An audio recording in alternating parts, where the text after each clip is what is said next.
Bonjour à tous, j'espère que vous allez bien. Je vous retrouve aujourd'hui, comme promis, pour faire un petit sketchbook tour de mon carnet de voyage de cet été. Je filme aujourd'hui, même s'il pleut, parce que au moins il fait pas 40 degrés vu qu'il pleut, ce qui veut dire que j'ai pu ouvrir les volets et donc avoir un petit peu de lumière naturelle. Donc désolée, voilà, vu qu'il pleut, elle risque d'être un petit peu tristounette cette lumière, mais au moins c'est mieux que rien. Donc je vais vous présenter les aquarelles que j'ai peintes en plein air et puis également quelques-unes que j'ai pu peindre par exemple le soir dans mon van ou après les balades, etc. Vous allez voir, il y en a quelques-unes comme ça. Je vais vous présenter tout ça et je vous montrerai également 2-3 dessins au crayon de couleur après le tour du carnet. Petite précision, ce carnet c'est un carnet une envie de papier. Vous le voyez, c'est un petit format, il fait à peu près la taille de ma main. Il s'ouvre avec une reliure à plat, comme ceci. Il est vraiment top. C'est du 100% coton. Je crois, je sais plus, si je vous dis une bêtise, je vous remettrai une correction dans la barre d'infos, mais je crois que c'est du Saunders Waterford. C'est du grain fin. Donc voilà, il a été vraiment génial ce carnet. Je l'ai adoré. Avec sa très jolie couverture en cyanotype pour ne rien gâcher. Bref, un très joli cadeau d'anniversaire de la part de mon chéri. Et on va commencer tout de suite avec les premiers dessins.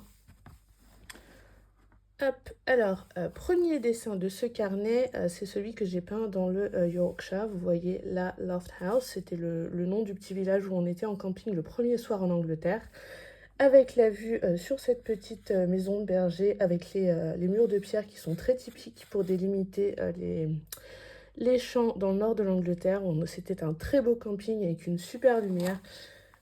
Là, j'ai l'impression qu'avec la lumière, vous voyez un peu trop le grain du papier, donc on va essayer de jouer un peu comme ça pour que vous vous rendiez compte quand même des teintes. Petite précision, si je le dis pas après, c'est un petit peu bizarre ma façon de fonctionner, mais voilà, je vous explique. Quand un dessin est daté, ça veut dire que je l'ai fait en plein air sur place, et quand un dessin n'est pas daté, c'est que je l'ai fait à partir d'une photo, donc après coup. Et autre précision, vous allez voir que pour la plupart des pages, en fait, j'ai utilisé que le recto et pas le verso. C'est un peu bête, je suis d'accord que c'est du gâchis de papier, mais parce que à l'origine, j'avais prévu d'utiliser le verso pour noter mes couleurs ou noter des petits détails sur ce que j'avais aimé ou pas dans mon dessin ou ce qui était, par exemple, une petite anecdote en rapport avec la balade ou en rapport avec la journée. Et puis finalement, j'ai complètement oublié au début. Et puis après, je me suis dit que c'était dommage de le faire qu'à partir d'un certain jour. Et puis après, je me suis dit que c'était l'occasion au moins de garder ces possibilités de double page. Au final, vous allez voir que j'en ai fait une, c'est tout. Donc c'est un petit peu dommage, mais je le compléterai peut-être avec d'autres dessins que j'ai envie de garder en rapport avec ce voyage. Vous le verrez, je compléterai peut-être avec mes dessins au crayon de couleur que je vous montrerai juste après. Et parce que sinon, il faut savoir que je ne fais pas de carnet de voyage à proprement parler, c'est-à-dire où j'écris beaucoup de choses, où je viens coller des choses, où je viens mettre des tampons, où je viens mettre un peu des croquis, etc. J'aimerais bien, mais j'ai pas forcément la patience et surtout, j'aime pas le résultat auquel j'arrive quand j'essaye de le faire et j'ai pas envie de gâcher ce carnet qui, pour moi, vous allez voir, ou en tout cas qui, je trouve, pour moi seulement, pas vous allez voir, vous aurez votre propre avis justement, mais pour moi, je le trouve plutôt joli comme ça, même si j'ai pas complètement aimé tous mes dessins, mais en tout cas, ça me convient comme ça. Allez, on traîne pas trop et on enchaîne sur le deuxième dessin. Vous le voyez, celui-là, il est pas daté, ce qui signifie que ça a été fait après coup. Celui-là, je l'avais fait le soir en arrivant en Écosse, mais comme vous le voyez ici, c'est aussi un dessin de l'Angleterre. C'est le Round Hill Reservoir, donc c'est un lac artificiel, hein, c'est une retenue de barrage. Mais j'avais beaucoup aimé, encore une fois, vous voyez les murs de pierre, les arbres, les collines, etc. Avec une palette que vous allez retrouver dans à peu près tous mes dessins. Si vous voulez, je pourrais vous redonner les couleurs si vous en avez besoin, si vous le souhaitez. Mettez-le moi en commentaire et je vous redonnerai les couleurs que j'ai utilisées principalement dans ce carnet, mais déjà une harmonie qui se dégage en seulement 2 dessins, donc vous vous doutez bien que ça va être un petit peu le cas pour le reste. On passe à l'Écosse à proprement parler avec le Loch Lomond à Luss, donc c'est là où on a passé 3 nuits, 2 nuits, je sais plus combien de temps on a passé à Luss, 2 nuits, et en fait on avait un camping, notre emplacement donnait directement sur la plage, on avait juste quelques mètres à descendre et on arrivait sur la plage, donc ça faisait un petit peu petite plage privée.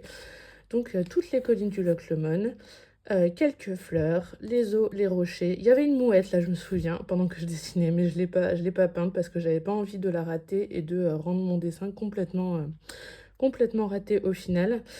Toujours hein, la même palette de couleurs, mais parce que bah, c'est la saison qui veut ça. Le nord de l'Angleterre et l'Écosse ont des couleurs assez similaires, avec des journées qui n'étaient pas forcément toujours très ensoleillées, donc ça donne ce genre de teinte un peu désaturée, et puis ça reste globalement mon esthétique, on va pas se mentir. Je fais aussi mes propres choix qui sont pas forcément les teintes qui reflètent exactement la réalité, mais j'aime assez. Troisième aquarelle du carnet, toujours le Loch Lomond, vu d'un autre endroit, une autre plage à proximité du camping. Mais cette fois-ci, vous voyez, avec un ciel qui était beaucoup plus ensoleillé. On était en fin de journée, donc on commençait à avoir des couleurs un peu plus dorées. Et surtout, mince, comment ça s'appelle ça?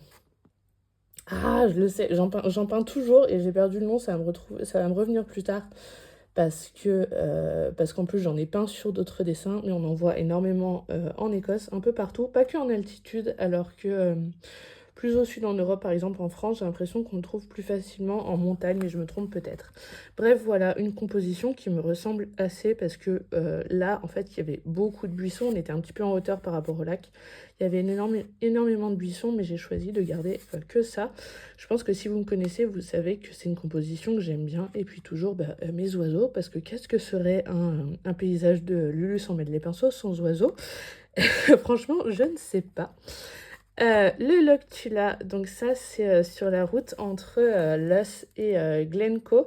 C'est quand on commence à vraiment arriver dans les Highlands à proprement parler et que le paysage se vallonne, qu'on a des vraies collines qui commencent à ressembler à des montagnes, même si on va pas se mentir, le point culminant de l'Écosse est à peut-être 1200-1300 mètres d'altitude, mais quand même, hein, c'est des endroits qui sont assez prisés par les alpinistes, pour certains endroits, pas là, mais voilà, l'Écosse est un pays montagneux, on pourrait pas, on n'y croit pas forcément, mais si, je vous le jure.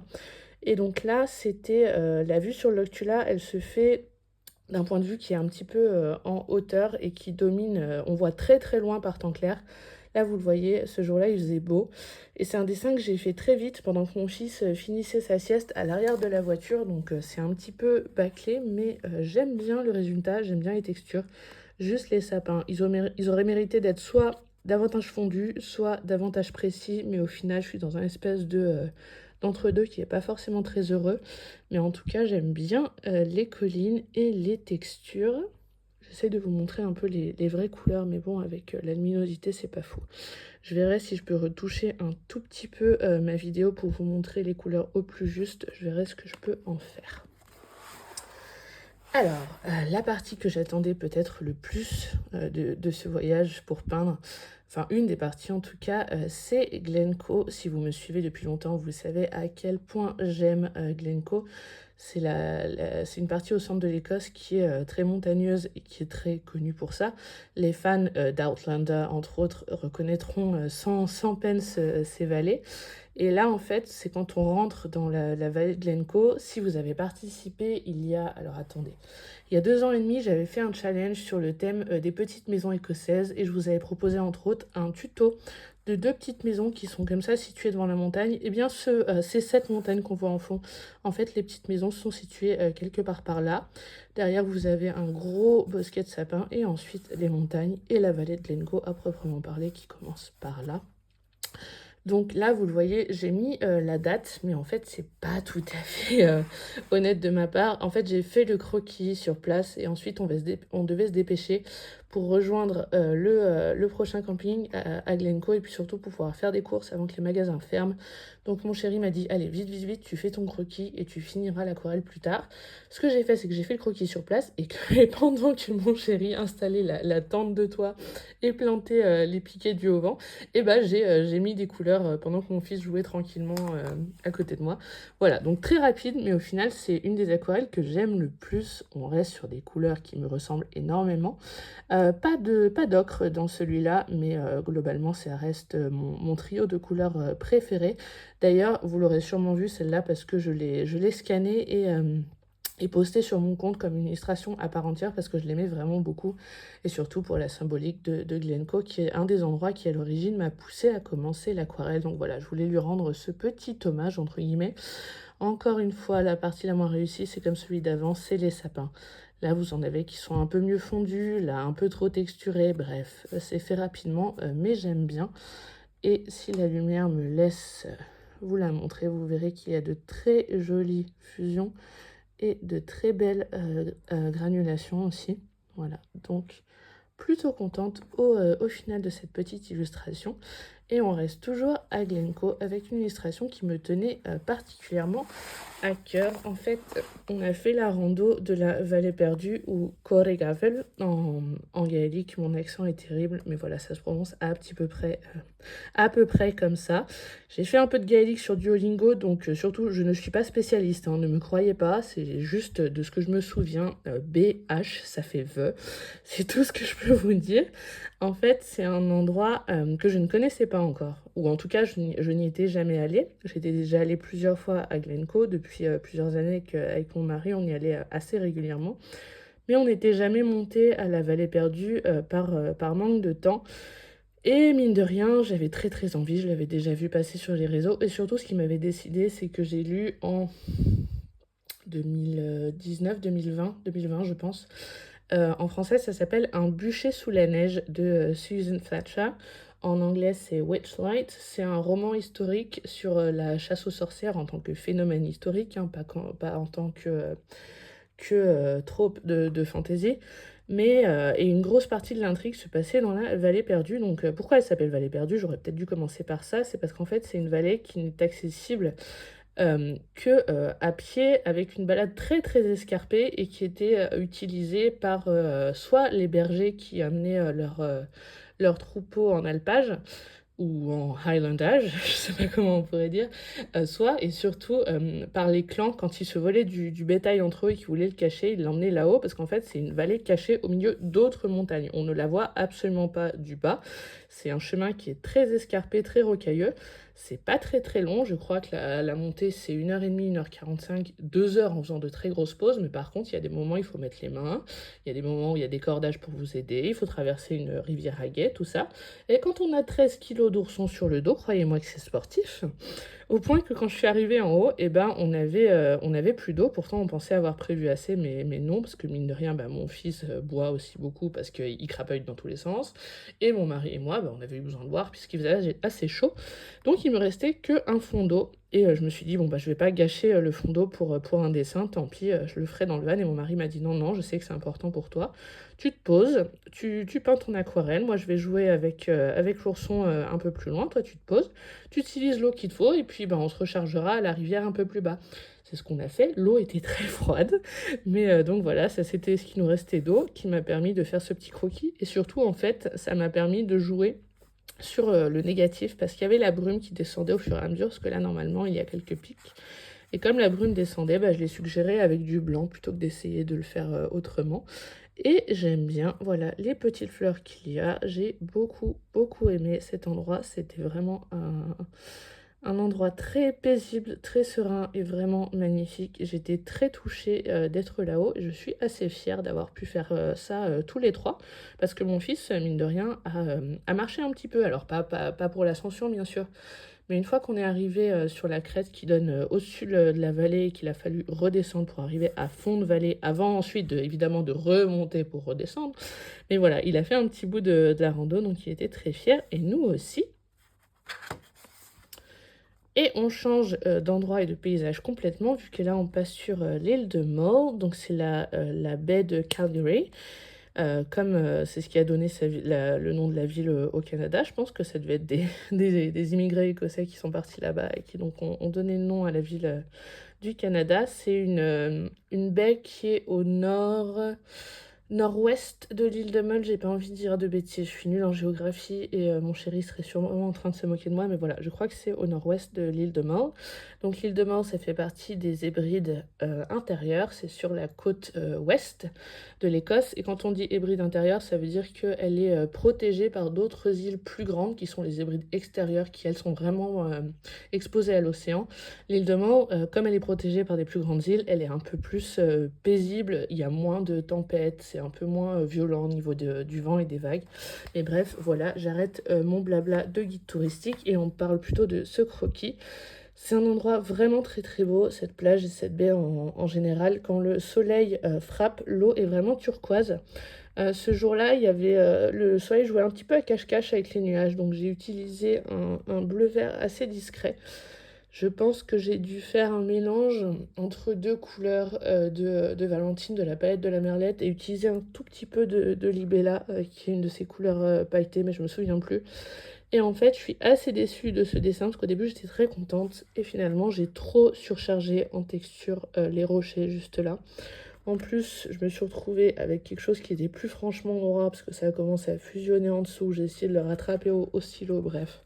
C'est dommage parce que j'aimais bien, j'aimais surtout les fusions et les granulations qu'il y avait juste là. Mais voilà, c'est pas complètement moche, mais c'est pas ce que j'en attendais. Et il se trouve que pendant que je peignais mon fils, qui a que 2 ans, hein, mais qui a insisté pour se baigner à peu près tous les jours en Écosse, était donc en train de faire plouf plouf avec son papa dans l'eau qui devait être à peu près 14 ou 15 degrés, et ben mon fils, qui aime tellement l'eau, ça a fait que mon mari, le lendemain, nous a proposé de retourner sur cette plage, qui était pourtant pas très proche de notre camping. Et donc le lendemain, j'ai peint l'autre côté de la baie. Et là, je suis plutôt très contente du résultat. J'aime beaucoup les falaises de ce côté. On est sur quelque chose de très simple, hein. On est presque sur de l'aquarelle minimaliste. Presque, c'est pas tout à fait ça, mais voilà, toujours cette très jolie eau au reflet turquoise avec un sable d'une blancheur. Ah, c'était magnifique. Et en plus, c'est plutôt calme comme baie. Les touristes, ils sont pas encore arrivés en masse. C'est plutôt des touristes britanniques qui viennent là, des gens qui ont l'habitude. Toujours mes petits oiseaux. Bref, j'étais vraiment très très contente et je me suis estimée très chanceuse de pouvoir peindre dans un endroit comme ça.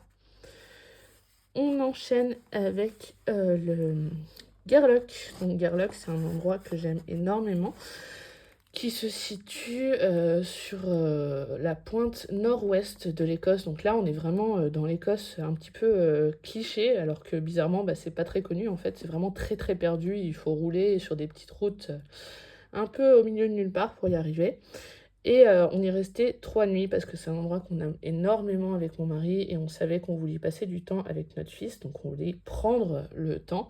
Et il se trouve que c'est le seul moment où on a eu mauvais temps de toutes nos vacances de 3 semaines.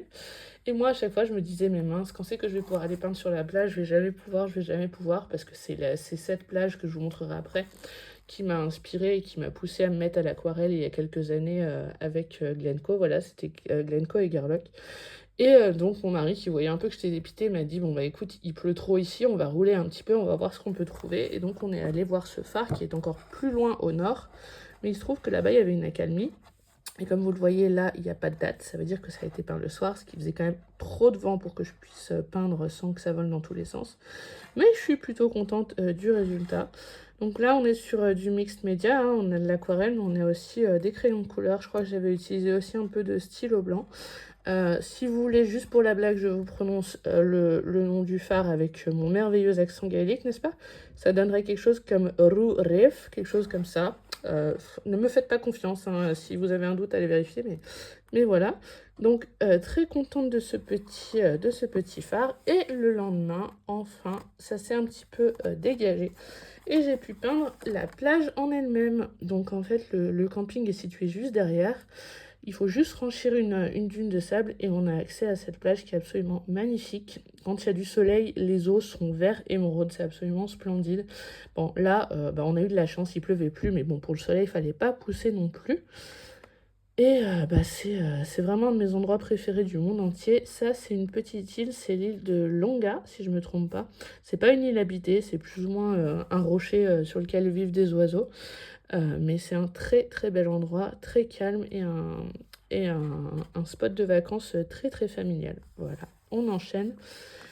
Hop, nouvel endroit, et vous le voyez, pas daté, donc ça a été peint à partir d'une photo, c'est le Loch Lynn sous la brume, avec toutes les montagnes qu'on voit. Je pense que j'aurais pu rajouter encore un ou deux plans derrière, mais ce que je voulais surtout, c'était fondre tous les gris, les bleus, etc. Je me rends compte que évidemment la caméra, ça ne ressort pas, parce que les caméras ont beaucoup de mal à capter les gris verts. Mais en tout cas, j'essaie de vous montrer un petit peu les effets. En termes de temporalité, donc je l'ai peint là après Garlock, mais en fait c'est un endroit qu'on a vu sur la route entre Glencoe et Garlock, donc ça devrait venir un peu plus tôt dans la chronologie. Mais voilà, je l'aime beaucoup. Pour tout vous dire, j'aurais bien aimé le scanner pour vous le poster en illustration à part entière, mais bon, comme je vous l'ai dit il y a une minute, les verts et les gris bleus, c'est quasiment impossible à avoir proprement. En tout cas, avec moi, mon matériel, si vous avez des conseils, je suis preneuse. Voilà, j'ai pas un scanner pro parce que j'en ai pas l'utilité. Je scanne ça avec mon iPad et ensuite je nettoie ça avec Procreate et Photoshop. Mais voilà, si vous avez des tips pour bien récupérer les verres quand on scanne, je suis preneuse. Et on enchaîne, avant-dernière étape du séjour, en tout cas de sa partie écossaise. Là, on est dans la région de Fife, qui est une région qui est à l'est de l'Écosse, qui est en face d'Édimbourg. Le nom complet, c'est d'ailleurs le royaume de Fife, je crois, parce qu'à l'origine, c'était un royaume indépendant. C'est une région qui est d'ailleurs restée assez, alors pas forcément bourgeoise, mais en tout cas assez aisée comparée à d'autres endroits en Écosse. Et une des spécificités de Fife, donc là, en fait, c'est un bras de mer qui rentre, qui longe Édimbourg, etc., et qui rejoint d'autres rivières, mais ça reste la mer, donc c'est très froid. Et depuis l'ère victorienne, à plusieurs endroits, les gens ont creusé dans la roche des piscines. J'avais cherché le mot en français, je l'ai perdu. En anglais, on dit tidal pools, donc ça doit être quelque chose comme retenue tidale, c'est-à-dire qu'elles sont soumises à la marée et elles se remplissent elles-mêmes d'eau de mer. Donc c'est de l'eau qui reste un peu plus ensoleillée parce qu'il y a peut-être 1 mètre, 1,50 m de profondeur, mais ça reste glacial. Mais au moins c'est aménagé et sécuritaire, mais ça reste glacial. Mon fils est encore une fois allé se baigner avec son père. Mon mari claquait des dents, mais mon fils était ravi. Et moi, je me suis posée pour peindre. Vous voyez, il y avait une très jolie maison là. Et là, je me suis attachée surtout à faire des effets sur la roche. Donc, on est sur du mix média avec de l'aquarelle, du stylo blanc et du liner. J'aime assez. J'ai simplifié la composition, mais j'aime assez. C'est la seule fois du séjour d'ailleurs où j'ai sorti ma règle pour être sûre de bien représenter que c'était une piscine creusée artificiellement. Voilà, ce bord est parfaitement droit. C'est le reste qui est, où on voit encore les rochers tels qu'ils étaient, mais ce bord-là et ce bord-là sont parfaitement droits. Donc j'aime beaucoup cette aquarelle.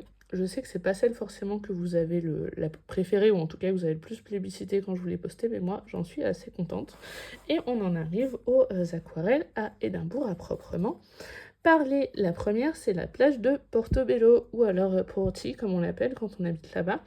Vous voyez, elle est datée, donc c'est un dessin fait sur place.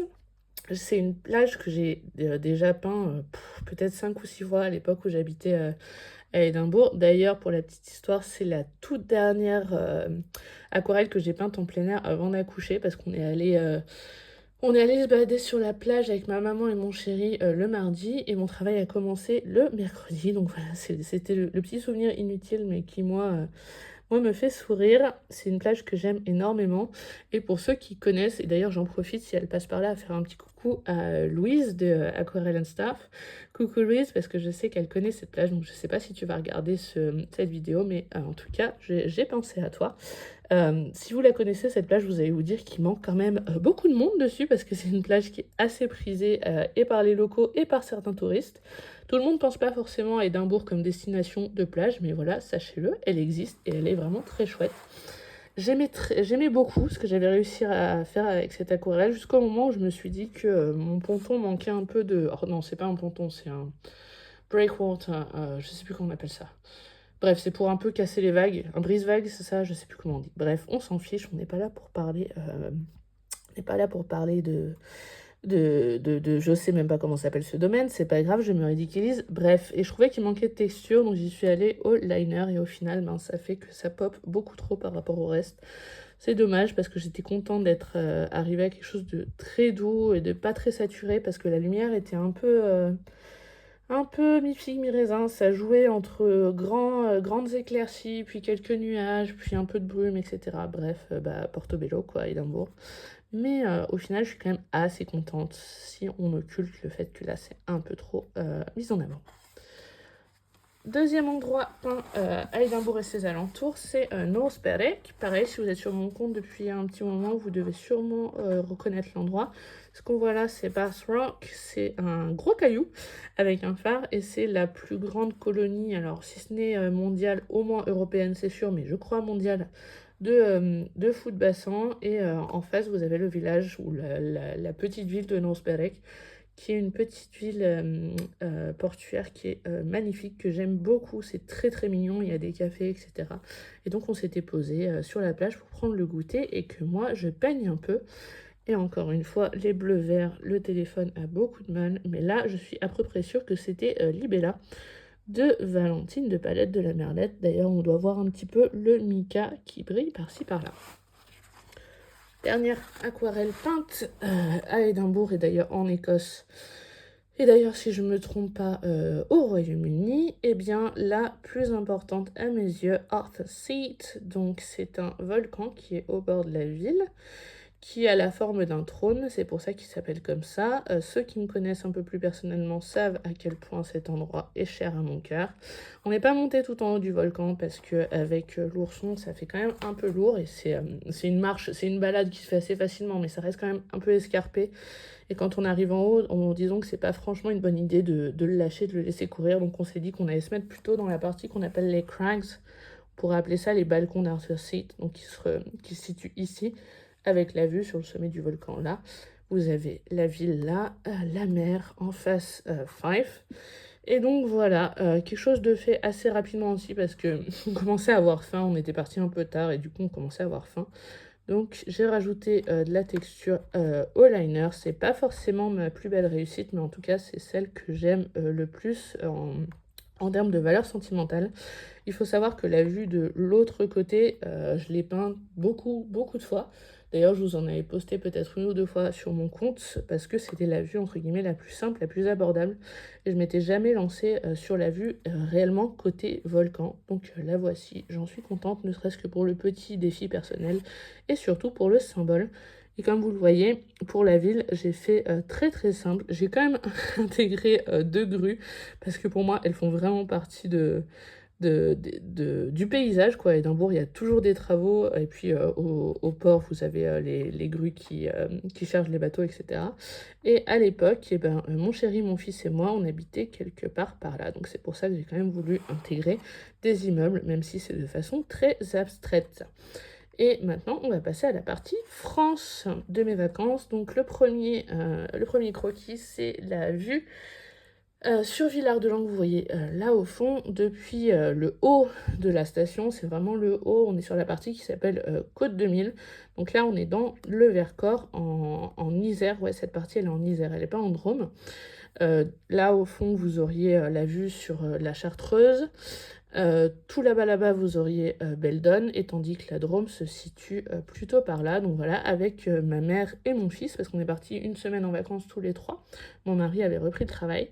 On est parti une semaine en van et on s'est fait cette rando. On a pris le téléphérique pour monter du bas de la station jusqu'à 1750 et ensuite on a fait le reste à pied pour aller voir le lac du Moucherolle. Et donc voilà, comme d'habitude, hein, c'est simple avec moi. Quand il y a un champ fleuri ou beaucoup de végétation, j'aime bien le représenter de façon très simple et un petit peu plus comment dire, conceptuelle ou abstraite en tout cas.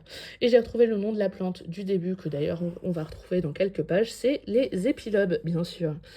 Voilà, ce que j'aime dans cette aquarelle, c'est le jeu de texture, même si je suis moins contente des traits au liner. Mais bon, écoutez, c'est assez récent que je rajoute du liner. Avant, je le faisais très très rarement, d'une manière un peu plus légère. Là, je m'essaye à représenter des textures pour gagner du temps, parce que même si mon fils est vraiment très patient pour son âge, je suis assez étonnée, il fait preuve de beaucoup de patience et il me laisse en général tranquille quand je peins.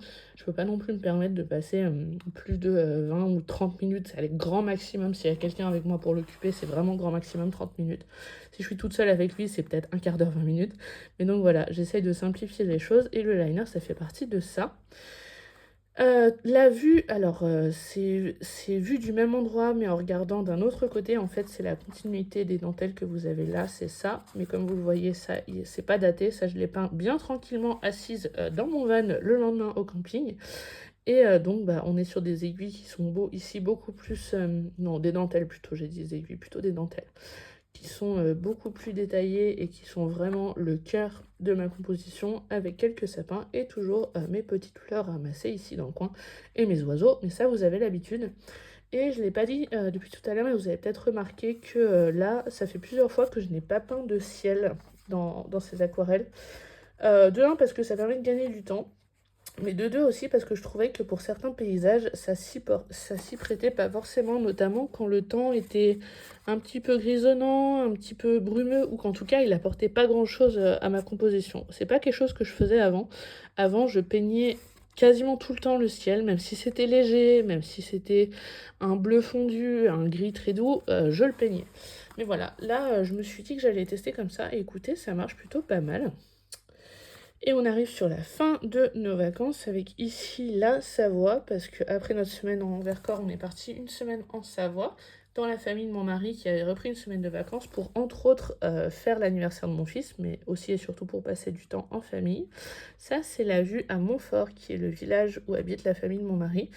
Là, c'est la vallée de la Tarentaise, en fait, et si vous continuez là-bas derrière, vous arrivez en Italie et au Mont Blanc. C'est vraiment le fond de la Tarentaise qu'on voit par là. Donc voilà, un petit peu d'architecture dans ce dessin, pas trop. Mais bon, comme d'habitude, je trouve que le résultat fait très enfantin. Il faudrait vraiment que que je me penche sur la question de l'architecture, mais j'ai pas le temps, ni forcément la motivation. Donc je le fais au fur et à mesure. Et ça marche pas, là ça va, ça reste assez harmonieux, même si on n'est pas passé loin du trop enfantin. Ce que j'aime beaucoup ici, c'est les textures et les granulations, avec mon chouchou, mais ça vous le savez, qui est vert fond marin de Daniel Smith, évidemment. Et une autre vue, donc la vue de la Croix de Fesson, qui est au-dessus du village, qui est un point de vue panoramique sur toute la Tarentaise. On voit aussi un bout de la vallée des Bellevilles, si je me trompe pas. Et donc là, c'est un zoom sur le fond de la Tarentaise, parce que vous le voyez, ça, c'est l'Italie. Et ça, c'est le Mont Blanc. Alors, j'ai eu de la chance, le jour où je suis allée peindre, c'était assez dégagé pour que je le vois vraiment nettement. Et donc, évidemment, je l'ai peint blanc, hein, donc on le voit pas forcément, mais il est là. Et comme vous le voyez, c'est ma première et unique double page dans ce carnet. J'aime assez, à part là, je trouve que j'en ai fait trop en fait sur la roche, ou en tout cas de manière un peu trop régulière. J'aurais dû être un peu plus aléatoire, je sais pas. Je me souviens que j'étais très contente de mon croquis, mais en fait j'étais en train de parler en même temps. J'ai pas juste vous savez, de dire à mon fils «Ah, ça va, qu'est-ce que tu fais?» Non, non, j'étais en train de vraiment parler à quelqu'un, chose que je fais assez rarement quand je peins en extérieur, et surtout sur un format assez grand, hein. N'exagérons rien, mais voilà, c'est quelque chose d'assez grand. Et du coup, j'étais pas franchement concentrée sur ce que j'ai fait, et ça se ressent là. C'est dommage, mais sinon, j'aime bien la composition. Franchement, c'est ce que je préfère. Et j'aime assez la palette que j'avais choisie. Et toute dernière aquarelle de ce carnet, c'est la vue depuis le col du Petit Saint-Bernard. Donc le col du Petit Saint-Bernard, il est à la frontière entre la France et l'Italie. Quand vous allez tout au fond de la Tarentaise et que vous montez, bah, vous vous retrouvez en Italie. C'est ce col qui marque la frontière historiquement. Ici, vous avez le lac que les locaux appellent le lac sans fond. On avait cherché son nom officiel et je l'ai encore oublié. C'est une vue que j'avais déjà peinte l'année dernière, si vous vous souvenez, je vous l'avais postée sur mon compte, mais j'étais pas très contente du résultat parce que c'était peint sur grain satiné et du coup c'était très plat. Parce que je suis nulle pour le grain satiné, c'était sûrement du très bon papier, mais je ne sais pas m'en servir. Et donc là, vous avez encore une fois le Mont Blanc qui nous a fait l'honneur de son apparition. Je suis juste un peu déçue par cette montagne-là, parce qu'en fait j'ai voulu la simplifier et pas dessiner tous les creux, tous les vallons, tous les reliefs. Et au final, c'est peut-être pas assez. J'aurais peut-être dû insister un peu plus, mais en même temps, j'avais pas envie de trop faire et de tout rater. Et donc voilà, le retour de notre épilogue. Ça y est, enfin, j'ai retrouvé le nom. Mais sinon, ce que j'aime dans cette aquarelle, c'est ses couleurs. Voilà, on arrive à la fin de ce carnet. Je vous montre très rapidement les petits dessins que j'ai fait au crayon de couleur. Parce que déjà, ça va être très très long à vous montrer ça. Je me rends pas compte, mais j'ai filmé déjà 35 minutes. Je sais pas si je vais avoir le courage et le temps de faire du montage. Donc vous aurez peut-être une vidéo de 35 minutes. Des dessins au crayon de couleur et aussi au Neocolor 2 parce que j'en avais, je les ai ressortis, je m'en suis racheté une ou deux couleurs. Donc ici c'est la route entre Tindrum et Glencoe. Ce virage, je l'aime énormément. Vous allez vous dire un virage, mais elle est folle. Parce qu'en fait c'est le virage qui annonce l'arrivée dans les Highlands pour moi et qui donc à chaque fois annonce l'arrivée des vacances et le retour à Glencoe, etc. Donc là, voilà, c'est ça qu'on voit apparaître derrière. C'est le tout début des Highlands, de la vallée de Glencoe. Donc j'aime assez. Ce que j'aime moins, c'est la route. Mais bon, c'était mon tout premier dessin au crayon de couleur. Ou en tout cas, depuis longtemps et dans mon style habituel, c'est-à-dire très simplifié, etc. Donc voilà, c'était mon tout premier dessin au crayon de couleur dans mon style, on va dire. Ensuite, j'ai peint la baie de Calgary à mauve, mais vue du dessus, parce qu'on était reparti en voiture par le côté, et donc la plage que vous avez vue tout à l'heure se situait par là, et on a c'est sur une vue du dessus. Donc là, je voulais surtout expérimenter les contrastes entre du rapproché et du plus lointain, avec un ciel assez lourd. Ça, elle n'est pas nommée, mais c'est Garlock. Vous l'aurez peut-être reconnu par rapport à ce que je vous ai montré tout à l'heure. Avec donc l'île de Langa, et ça, c'est la fin de la baie. Voilà, et je vous montre les deuxièmes peintes sur papier plus foncé. Là, on voit pas bien avec la lumière, mais c'était un papier beige. Ouais, beige blanc cassé. Là, on est sur un papier vraiment plus couleur craft. Donc là, elle est perdue. Peinte non pas avec du blanc pour laisser... enfin, peinte, non, n'importe quoi. Dessinée non pas avec du blanc pour laisser deviner la brume, mais plutôt avec quelques traits noirs qui ensuite disparaissent pour laisser le vide en haut. Le Loch Leven, qui est le loch qui est au bout de la vallée de Glencoe quand on va vers Ballachulish. Et en fait, nous, notre camping auquel on va toujours se situe vraiment au bord là. Et donc là, c'était un peu le coucher du soleil. J'ai pas énormément de néocolores différents, donc je me suis amusée à représenter le coucher du soleil avec du jaune. Et au final, ça marche très bien. C'était un jaune un peu fluo, donc j'avais peur, mais au final, franchement, ça marche plutôt bien. Toujours une épilogue parce qu'on ne se refait pas. Et un first seat, mais vue un peu plus de côté, pas avec la vue sur la ville, vraiment la vue sur le volcan. Voilà, et bah écoutez, j'espère que ça vous a plu. N'hésitez pas à me dire ce que vous en avez pensé.